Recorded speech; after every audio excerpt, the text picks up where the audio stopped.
I have something very interesting to share with you today. After 6 years of hard work and labor, after thousands of hours of research, my much awaited book is finally going to be available next week on Amazon for pre orders. Let me just show you what I just received, right? Let's just see.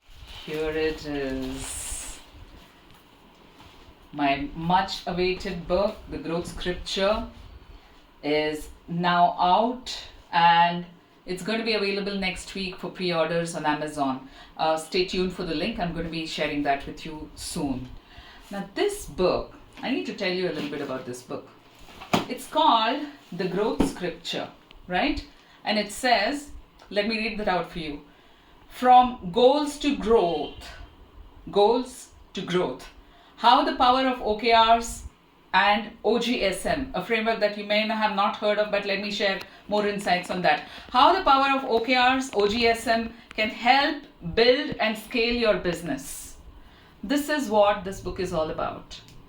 Now this book is something that there's a lovely, a book a day keeps reality away.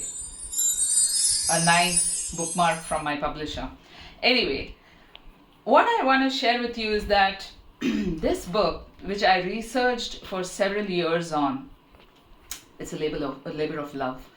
And it has 4 parts in which I talk about growth and scale, the principles of growth, which I call the growth sutras, how to prepare for growth and strategize for growth, and what you need to do when you talk about growth and scale execution.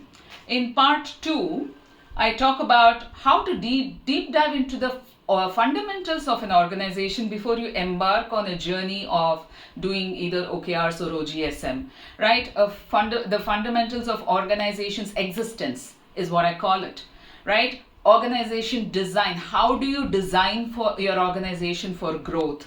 What is the structure? What is the kind of cultural elements that you need to consider when you when you work towards growing your organization? How to dive into the cultural elements and how to manage change in your organization. Part 3 is called the prep and the playing field. What is the preparation that you need to do in terms of mindset as well as processes and structures to be in place before you work on your OKRs. We call it the preparing for the OKR rigor. Part 4 is where I talk about how to sustain the OKR momentum. This is the most important part because there are a lot of organizations who embark on the OKR journey but drop the ball half the way. And let me share some statistics with you. 85 to 90% of the organizations drop the momentum after about 12 to 18 months. Now you do not want to be a part of that set of organizations. So you learn how to do OKRs right from day one.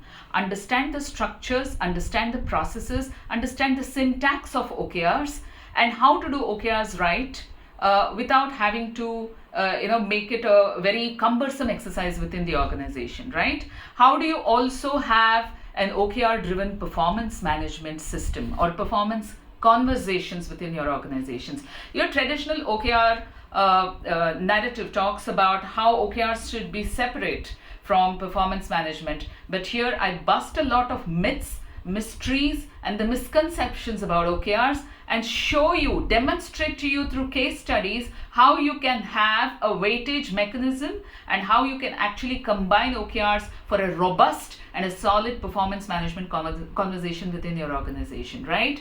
So this book has already, it's winning hearts. It has won a lot of accolades.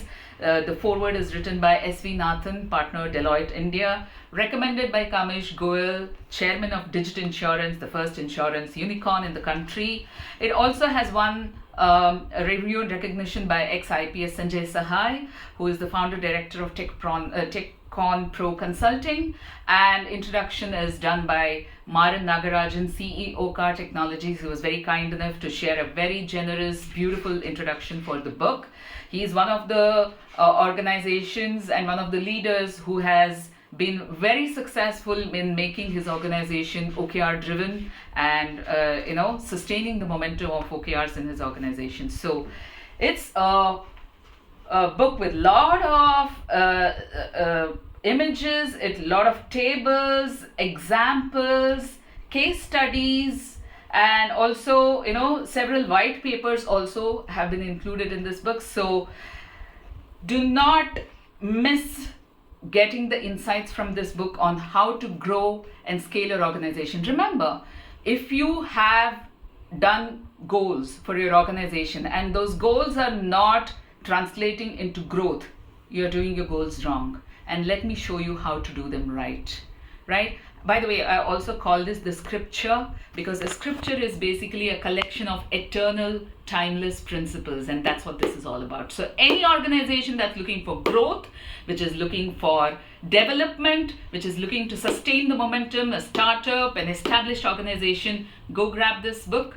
This is a very important book that you shouldn't miss. I'll share more details about the launch and the pre-order in my upcoming session, right?